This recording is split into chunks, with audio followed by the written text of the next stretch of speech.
તો ફાઇનલ મિત્રો WhatsApp company દ્વારા યુઝર્સનું માનવામાં આવ્યું છે, યુઝર્સને એક સ્પેશિયલ નવું ફીચર આપવામાં આવ્યું છે જે પહેલાં ઇન્સ્ટાગ્રામ અને ફેસબુકમાં હતું, બટ વોટ્સઅપમાં હવે આવ્યું છે.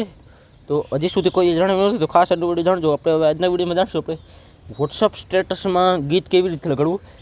મિત્રો અત્યાર સુધી વોટ્સઅપમાં સ્ટેટસમાં ગીત લગાડવાનું ઓપ્શન નહોતું, બટ હવે એ ઓપ્શન આવી ગયું છે. કેવી રીતે, તો ખાસ વિડીયોમાં છેલ્લે સુધી બનાવી દો. અને આ ફીચર બધાના ફોનમાં નહીં આવે, અને તમારા ફોનમાં કેવી રીતે લાવવું એ પણ વિડીયો જાણશે. તો વિડીયો ખાસ જોજો. એના માટે તમારે વોટ્સઅપ ઓપન કરવાની છે. જોઈ શકો પહેલાં હું તમને બતાવી દઉં ફીચર.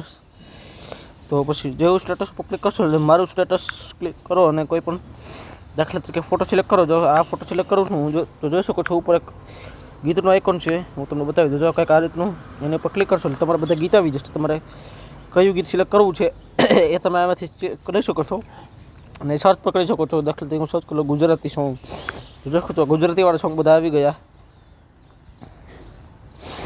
તો આશા રાખું છું તમને ફીચર પસંદ આવ્યું હશે. તમને આ ફીચર કેવું લાગ્યું કમેન્ટ કરજો. અને હવે આ ફીચર બધાના ફોનમાં હજી નથી આવ્યું, તો તમારા ફોન કેવી રીતે લેવું, તો ખાસ એમના માટે તમારે શું કરવાનું છે, વોટ્સઅપ એપ્લિકેશનને પહેલાં અહીંથી કટ કરી દેવાનું છે. બધું કટ કરી ત્યારબાદ તમારે શું કરવાનું છે, તમારે વોટ્સઅપ જે લોગો છે ને એને થોડી વાર દબાવી રાખો છે આમ, અને ત્યારબાદ ક્લિક કરી અને અહીંયા જે એક આઈ જેવું આઇકન છે જ્યાં ખૂણામાં, એની ઉપર તમારે ક્લિક કરવાનું છે. એની ઉપર ક્લિક કરશો એટલે કંઈક આવું ઓપ્શન આવશે. અહીંયા આમાં ઘણા બધા ઓપ્શન છે, પણ નીચે તમારે જો તો એનો ઓપ્શન છે ઓપન, અનઇન્સ્ટોલ અને ફોર્સ સ્ટોપ. તો ફોર્સ સ્ટોપવાળા ઓપ્શન ઉપર તમારે ક્લિક કરવાનું છે અને ઓકે કરી દેવાનું છે.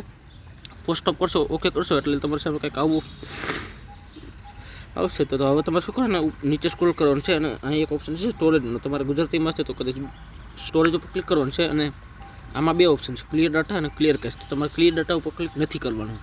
ક્લિયર ડાટા ઉપર ક્લિક કરશો તો તમારે જે કંઈ મેસેજીસ છે, વોટ્સઅપની આઈડી છે, બધું ડિલીટ થઈ જશે. એટલે હવે તમારે શું કરવાનું, ક્લિયર કેશ ઉપર ક્લિક કરવાનું. એટલે તમારે કાંઈ ડિલીટ નહીં થાય, બસ ક્લિયર કેશ કરી દેવાનું છે. હવે તમે બહાર નીકળી જવાનું છે. હવે કાંઈ કામ નથી. હવે શું કરવાનું છે, હવે પ્લે સ્ટોરમાં જવાનું છે. પ્લે સ્ટોરમાં જઈ અને સર્ચ કરવાનું છે વોટ્સઅપ. અને વોટ્સઅપમાં તમારે જો કોઈ અપડેટ આવેલો હોય તો અપડેટ કરવાનું છે. જોશો કે મારે ફરીથી એક અપડેટ આવી ગઈ છે, તો હું અપડેટ કરી લઉં છું. અને તમારે અપડેટ આવ્યો હશે તો અપડેટ કરી લેવાનું તમારે.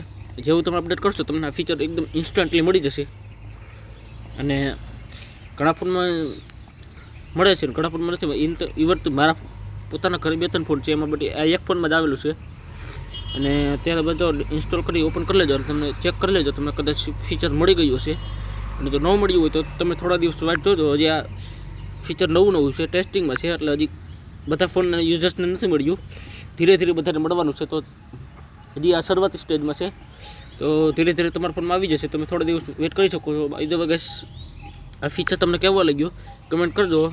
અને આજનો વિડીયો તમને પસંદ આવ્યો હોય તો વિડીયોને લાઇક અને ચેનલને સબસ્ક્રાઈબ કરી દેજો, કેમ કે આવા જ વિડીયો અહીં આવતા રહેશે.